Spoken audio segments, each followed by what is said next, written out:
যাক, ভালোই ভালো সব হয়ে গেল। ভাইয়াকে খুশি দেখে ভালোই লাগতেছে। আমার আপু অনেক খুশি। আমরা কিন্তু এখন তাহলে বিআই তো না, মানে এমনি বললাম আর কি, আমরা তো এখন আত্মীয়। যতই চেষ্টা করেন কোনো কিছুই হবে না। আগে থেকে সাবধান করে দিলাম, পরে দেখা যাবে যে ছ্যাঁকা খেয়ে বেকা হয়ে আছে। এক্সকিউজ মি, আমার রুচি এত খারাপ হয়ে যায় না যে আপনার সাথে আমার প্রেম করতে হবে? সেটা আমি মানি। আপনার যদি রুচি খারাপ হতো তাহলে আমার বোনকে আপনার ভাবি হিসেবে চয়েস করতেন না। আপনার পছন্দ ভালো। মানছেন তাহলে? তো আপনার ভাইয়ের জন্য তো বউ পেয়ে গিয়েছে, এখন নিজের জন্য একটা বউ খোঁজা শুরু করে দেন। আমার বউ খোঁজার টেনশন তো এখন আপনার বোনের। দেখেন না আমার মা কি সুন্দর আমার বউ খোঁজার দায়িত্ব আপনার বোনের উপর চাপিয়ে দিল। আপুকে বলবো আপনার জন্য একটা ঝগড়াটে বউ খুঁজে পেতে। আপনার মতো এত ঝগড়াটা তো আমি আমার লাইফেই দেখি নাই। আমার কেন জানি মনে হয় আপনার বোন আমার বউ হিসেবে আপনাকে সিলেক্ট করবে। তাহলে তো ভালোই হয়, আপনাকে সারা জীবন জ্বালাতে পারবো। পাগল নাকি? আমি আপনাকে বিয়ে করতে যাবো কোন দুঃখে? আপনার বোনের হিসাব তো আলাদা। আপনার না আছে রূপ, না আছে গুণ, কোনোটাই তো নাই।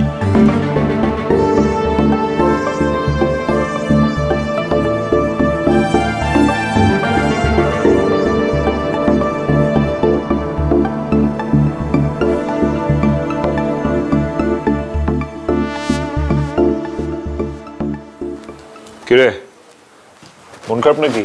না ভাইয়া, তাহলে এমনি বসেছিলাম। আচ্ছা শোন, তোর কাছে যে কারণে আসছি সেটা হচ্ছে তুই কালকে আফসানাদের বাসায় যাবি।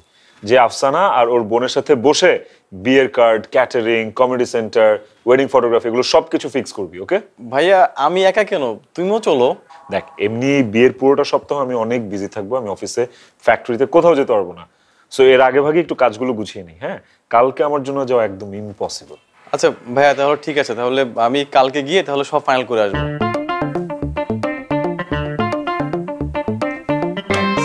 থ্যাঙ্কস এর কি আছে ভাইয়া? এই যে আমার জন্য এরকম একটা পাত্রী খুঁজে দিয়েছিস।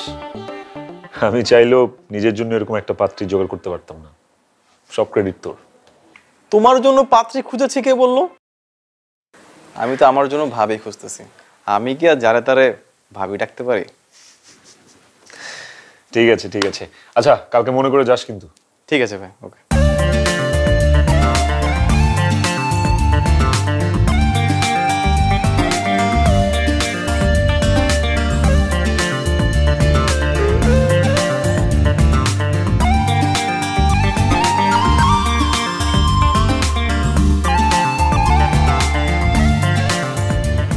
কি খবর দেবরজি, কখন এলে? এই তো ভাবি কিছুক্ষণ আগে। ফারজানের সাথে দেখা হয়েছে? না ভাবি, মাত্র আসলাম তো, আপনার আব্বার সাথে দেখা হয়েছিল, আমাকে বসতে বলে আপনাকে ডাকতে গেলেন। তুমি এসেছো, খুব ভালো করেছো। এখন ফারজানার সাথে বসে পুরো বিয়ের আয়োজনটা ফাইনাল করে ফেলতে পারবে। জি ভাবি। আচ্ছা আমি ফারজানাকে ডাক দিই। ফারজানা, ফারজানা আয়। কি হয়েছে আপু? তুই আর সিয়াম মিলে এখন বিয়ের সমস্ত প্ল্যান করে ফেল। আপু আমার না খুব মাথা ব্যথা করতেছে। কি বলিস তুই? তুই তো একটু আগেই আমার সাথে বসে বসে মুভি দেখলি, তখন তো কিছু বললি না। হুট করে মাথা ব্যথা শুরু হয়ে গেছে আপু। তোমরা কথা বলো, আমি আসি।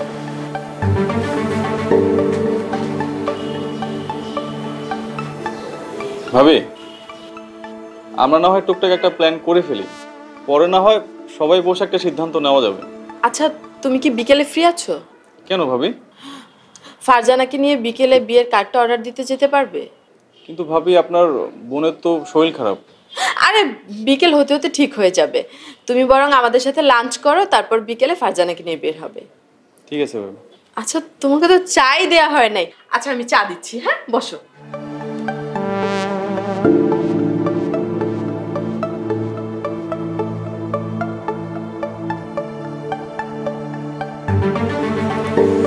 আপনার কি এখনো শরীর খারাপ? তাতে আপনার কি? না মানে এমনি জিজ্ঞেস করলাম। আমার গায়ে পড়ে কথা বলা পছন্দ না। আচ্ছা আপনি আমার সাথে এমন করতেছেন কেন? আমি কি করলাম? একটা বিয়ের কার্ড, সেটাও আপনি নিজে সিলেক্ট করতে পারেন না, না? সেখানে আমাকেই নিয়ে আসতে হবে। আমি কোথায় আপনাকে নিয়ে আসলাম? ভাবি তো আপনাকে আমার সাথে পাঠালো। আর আপনার যদি শরীর খারাপই থাকে তখন আপনি ভাবিকে বলতেন। আরেকটা কথা, সেদিন আমি আপনাকে যেটা বলেছি আমি আসলে ইচ্ছা করে কিছুই বলিনি, তো আশা করি আপনি রাগ করবেন না। না, আমি বুঝতে পেরেছিলাম যে আপনি আমার সাথে মজা করতেছেন। বুঝতে পারলে তো ভালোই। আচ্ছা চলুন আপনাকে বাসায় পৌঁছে দিয়ে আসি। লাগবে না, আমি একাই চলে যেতে পারবো। যেহেতু আপনি বাসা থেকে আমার সাথে বের হচ্ছেন, তো আপনাকে বাসায় পৌঁছে তো এটা আমার দায়িত্ব। আর আমি চাই না আমার ভাবির বিশ্বাসের অমর্যাদা হোক। চলুন।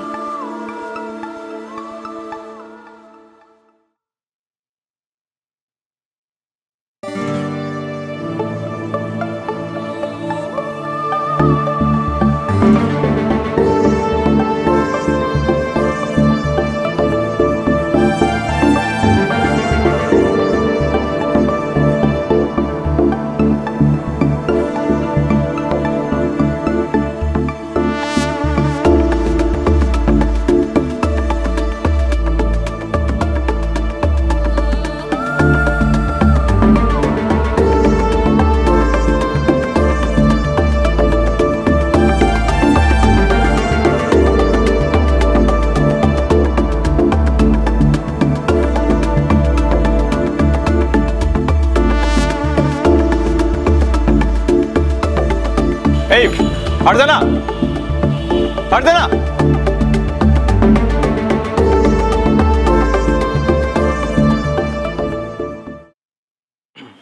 ভাবি আপনার সাথে আমার একটা জরুরি কথা আছে ভাবি। আমি বিয়ের সমস্যায় পড়ে গেছি, একমাত্র ভাবি আপনি আমাকে বাঁচাতে পারেন। মুখ ফুসকে ফারজানাকে অপমান করে ফেলেছে।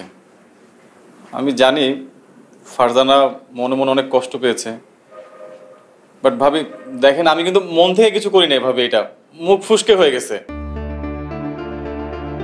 ভাবি মা আপনাকে একটা দায়িত্ব দিয়েছে আমার জন্য মেয়ে খুঁজতে, এখন আমার জন্য কিন্তু একটা মেয়ে খোঁজার দায়িত্ব আপনার। আমি যেই মেয়েকেই পছন্দ করব সেই মেয়েকেই কিন্তু আপনার খুঁজে নিয়ে আসতে হবে। আচ্ছা ভাবি আমি না আপনার ছোট বোন ফারজানাকে অনেক ভালোবাসি। ভাবি আমার ইদানিং সবকিছু কেন জানি এলোমেলো হয়ে গেছে, কোনো কিছুই ভালো লাগতেছে না ভাবি। ফারজানাকে ছাড়া আমি বাঁচতে পারবো না ভাবি। ভাবি আপনি প্লিজ আমাদের দুজনের দুই হাত একটু এক করে দেন ভাবি। ভাবি প্লিজ আপনার পায়ে ধরতেছি ভাবি। ভাবি প্লিজ ভাবি। কি ব্যাপার দেবরজি? ভাবি আপনি এখানে? তাহলে উনি কে?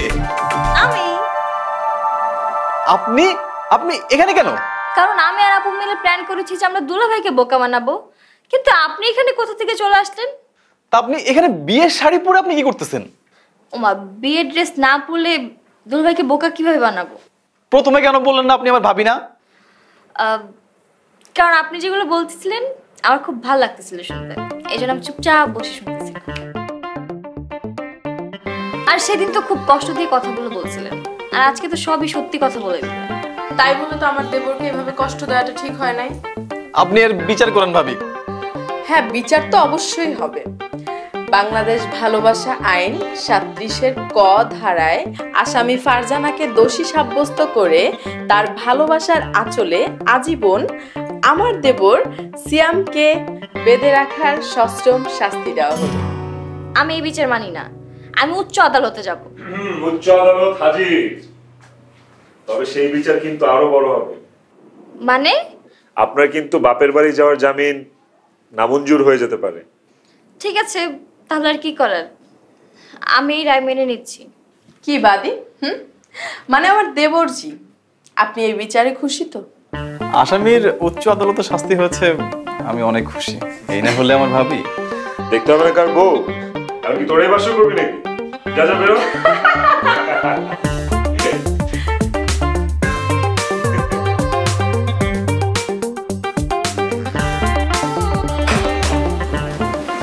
কি আপনার কোনো বিচার লাগবে? গান শুনবো। রবীন্দ্রসঙ্গীত? চোখ বন্ধ করুন।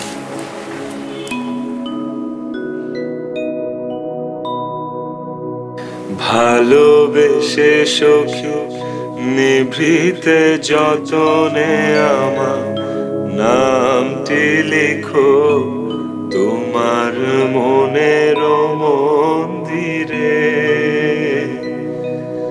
আমারও পরাণে যে গান বাজিছে তাহার তালটি শেখো তোমার চরণ মন্দিরে। ভালোবেসে সুখী নিভৃতে যতনে আমার নামটি লিখো তোমার মনের মন্দিরে। অসম্ভব সুন্দর হয়েছে। সারা জীবন আপনি আমাকে গান শোনাবেন এভাবে। দেশ জুড়ে যে কোনো নম্বরে সর্বনিম্ন ক্যাশ আউট চার্জ শুধু নগদে।